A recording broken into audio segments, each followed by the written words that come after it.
Assalamualaikum warahmatullahi wabarakatuh. Kami dari kelompok 2 akan mempresentasikan tugas kami yang berjudul Demokrasi yang beranggotakan saya Rindi Dwijayani dengan nomor NIM 856678518 dan teman saya Clara Agustia dengan NIM 87758589 dan saya Nurul Fatmawati NIM 877586302 dan saya Aulia Sari dengan NIM 856699265. Saya Regina Putri Ambarsari Purnomo dengan nomor NIM 856677863. Saya Roda Turjana dengan NIM 877586721. Saya Ratnasari dengan NIM 877586857. Baiklah, saya di sini akan menjelaskan pengertian dari demokrasi. Apa yang dimaksud dengan demokrasi? Demokrasi merupakan sistem pemerintahan yang titik tertingginya itu ada di tangan masyarakat, yaitu memilih wakil dan juga pemimpin pemerintah dalam mengambil keputusan. Demokrasi itu berasal dari bahasa Yunani yang artinya demos berarti masyarakat dan kratos yaitu pemerintah, yang menekankan keadilan, kebebasan, dan juga kesetaraan dalam hak asasi manusia. Adapun perbedaan dari beberapa negara yang menganut sistem demokrasi, yaitu seperti negara tetangga kita, Singapura, yang lebih otoriter dengan kontrol ketat atas media, protes, dan oposisi, serta hukuman keras untuk kritik pemerintah. Indonesia lebih terbuka dengan kebebasan pers yang lebih besar, meski masih ada tantangan korupsi dan polarisasi. Singapura mendapatkan laut demokrasi yang lebih rendah, sementara Indonesia lebih demokratis dalam partisipasi pemilih. Selanjutnya ada tujuan dari demokrasi, salah satunya kedaulatan rakyat, perlindungan hak asasi manusia, keadilan dan kesetaraan, penguasaan kekuasaan. Apa saja yang dimaksud dengan tersebut? Kedaulatan rakyat yaitu kekuasaan tertinggi berada di tangan rakyat yang dapat diwakili melalui pemilihan umum. Pemilihan bebas dan adil yaitu proses pemilihan yang transparan tanpa manipulasi, memungkinkan rakyat memilih pimpinan secara bebas. Selanjutnya adalah perlindungan hak asasi manusia, itu adalah perlindungan hak-hak dasar seperti kebebasan berpendapat, berkumpul, dan beragama. Supremasi hukumnya yaitu semua orang termasuk pemerintah, tunduk pada hukum yang sama dan adil. Pemisahan kekuasaan pembagiannya yaitu kekuasaan antara eksekutif, legislatif, dan yudikatif untuk mencegah penyalahgunaan.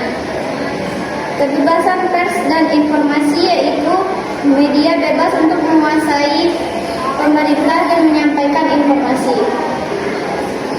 Jenis-jenis demokrasi. Jenis demokrasi itu ada demokrasi perwakilan, demokrasi konstitusional, demokrasi daerah, demokrasi partisipatif, demokrasi parlementer, demokrasi Pancasila.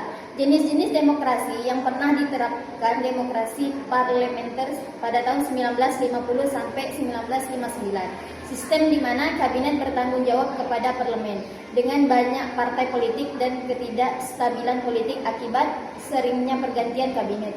Demokrasi terpimpin pada tahun 1959 sampai 1965. Sistem yang dimulai setelah Dekret Presiden 1959 dengan peran presiden yang sangat kuat, meskipun secara teori masih ada lembaga perwakilan rakyat. Demokrasi Pancasila, Orde Baru pada tahun 1966 sampai 1998. Sistem dengan kekuasaan terpusat pada presiden, rekrutmen politik yang tertutup dan kontrol ketat terhadap kebebasan sipil, meskipun secara formal masih mengacu pada Pancasila. Demokrasi Pancasila reformasi pada tahun 1998 sampai sekarang. Sistem demokrasi saat ini yang berlandas Pancasila dan Undang-Undang 1945 dengan menyempurnakan peraturan yang lebih demokratis. Ciri-cirinya meliputi pemilihan umum langsung, kebebasan berpendapat yang lebih luas, dan penekanan pada hak asasi manusia.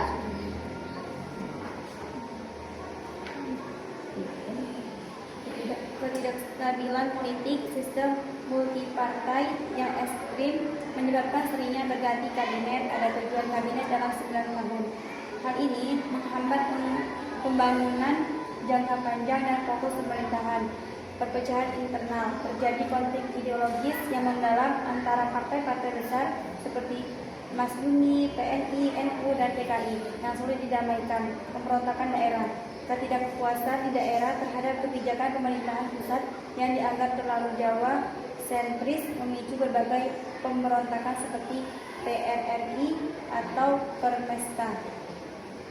Pemusatan kekuasaan terpusat di tangan Presiden Soekarno, mengabdikan mekanisme kontrol parlemen. DPR hasil pemilu 1955 dibubarkan dan diganti dengan DPR GR yang anggotanya diangkat. Stagnasi ekonomi, fokus pada politik dan konfrontasi luar negeri seperti Ganyang Malaysia menyebabkan masalah ekonomi domestik terabaikan, ditandai dengan inflasi tinggi dan kurangnya investasi. Meningkatnya pengaruh PKI, Soekarno memperkenalkan konsep nasakom, nasionalisme agama, komunisme yang memberikan ruang politik yang signifikan bagi PKI, memicu kekhawatiran dari kelompok militer dan agama, dan pada akhirnya berkontribusi pada tragedi chaos PKI.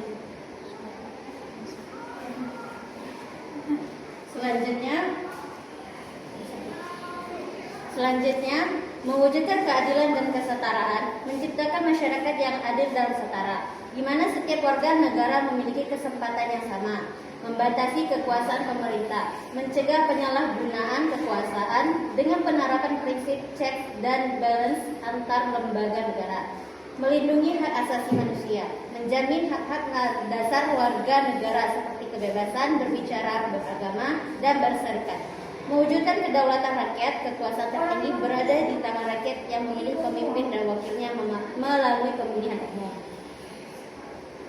Sekian dari kami jika ada kesalahan kami ucapkan maaf.